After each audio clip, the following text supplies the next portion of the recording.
25 জুলাই বিকেল 3:32 শক্তিশালী এক স্প্রিং জোয়ার ও হঠাৎ ধেয়ে আসা উত্তাল ঢেউ আছড়ে পড়ে তীরে। মুহূর্তের মধ্যেই তাসের ঘরের মতো ভাসিয়ে নিয়ে যায় 10 বছর বয়সী এক শিশুকে। সমুদ্রের কূল থেকে 15 গজ দূরে হাঁটু জল থেকে সরাসরি এক বিষাক্ত চোরাস্রোতে আটকে পড়ে সে। সৈকতে থাকা মানুষের চিৎকার আর আতঙ্কের মাঝেই একে অপরের হাত ধরে মানব শৃঙ্খল তৈরির চেষ্টা করা হয়, কিন্তু সমুদ্রের বিশাল ঢেউ বারবার গ্রাস করছিল শিশুটিকে। মুহূর্তেই চারদিকের উচ্ছ্বাস ঢেকে যায় এক নিস্তব্ধ শ্বাসরুদ্ধকর আতঙ্কে। ঠিক সেই মৃত্যুর মুখে দাঁড়িয়ে নিজের জীবন বাজি ধরলেন 16 বছরের কিশোর লাইফগার্ড রাইডার উইলিয়ামস। নিজের টহল পোস্ট থেকে কোনো কিছু না ভেবেই সে সোজা ঝাঁপিয়ে পড়ে উত্তাল প্রশান্ত মহাসাগরে।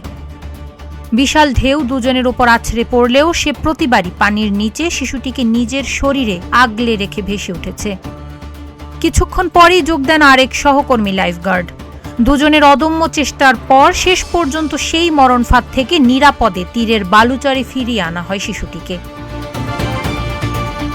তীরে আসার পর চিকিৎসকরা যখন পরীক্ষা করে নিশ্চিত করেন যে শিশুটির মারাত্মক কোনো আঘাত লাগেনি, তখন সৈকত জুড়ে নেমে আসে স্বস্তির নিঃশ্বাস।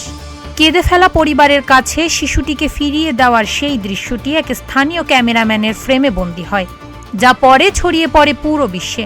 সোশ্যাল মিডিয়া থেকে শুরু করে আন্তর্জাতিক গণমাধ্যম সবখানেই এখন 16 বছরের রাইডারের সাহসিকতার চর্চা। ক্যালিফোর্নিয়ার প্রশাসন থেকে শুরু করে বিশ্বজুড়ে লাখ লাখ মানুষ এই কিশোরের ঠান্ডা মাথার সাহসিকতাকে কুর্নিশ জানাচ্ছে। তবে এত প্রশংসার মাঝেও অত্যন্ত বিনয়ী রাইডার উদ্ধার কাজ শেষ করে নিজের ডিউটিতে ফিরে গিয়ে জানায় সে কেবল নিজের দায়িত্বটাই পালন করেছে। যে যুগে সত্যিকারের নায়কদের গল্প দিনে দিনে বিরল হয়ে আসছে, সেখানে 16 বছরের এই কিশোর আমাদের মনে করিয়ে দিল সাহস কোনো বয়সের ওপর নির্ভর করে না। কারিমা, ভোরের আকাশ।